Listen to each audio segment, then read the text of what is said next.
5 journalists have been killed in an Israeli strike in Gaza City, including prominent Al Jazeera correspondent Anas al-Sharif, in what the broadcaster describes as a targeted assassination and a blatant attack on press freedom. The strike also killed another correspondent and 2 cameramen who were working from a tent designated for journalists near the main gate of al-Shifa hospital. Al-Sharif was one of the most recognizable reporters inside Gaza, documenting the war for international audiences despite the Israeli government's ban on foreign journalists entering the Strip. His reporting was widely seen as crucial in bringing outside attention to conditions on the ground.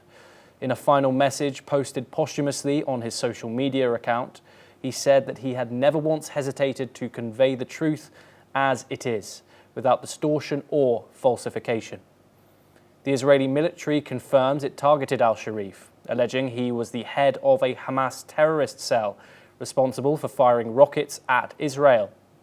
Officials say they possess documents, including personnel rosters, training lists, and salary records, which they claim prove his military affiliation. Israel first made these allegations late last year, which both al-Sharif and Al Jazeera strongly denied. The IDF did not comment on the other 4 journalists killed in the same strike. Al Jazeera says the killings are part of a desperate attempt to silence the voices reporting on the war, adding that al-Sharif and his colleagues were among the last remaining journalists able to show the harrowing truth from inside Gaza. The broadcaster holds the Israeli military fully responsible and says it will continue its coverage.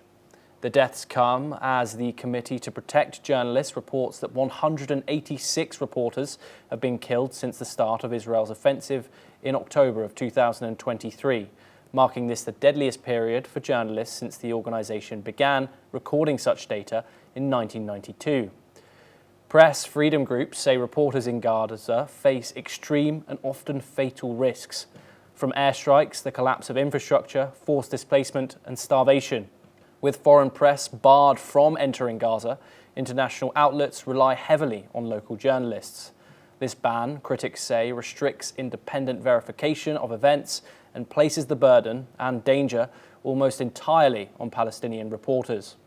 Major news agencies, including the BBC, Reuters, AP and AFP, have issued statements expressing desperate concern for their local staff, some of whom have gone days without food. The CPJ has called for an independent investigation into the strike that killed al-Sharif and his colleagues, warning that the war in Gaza has become one of the most dangerous assignments for journalists anywhere in the world. For more global issues explained, follow NewsX World.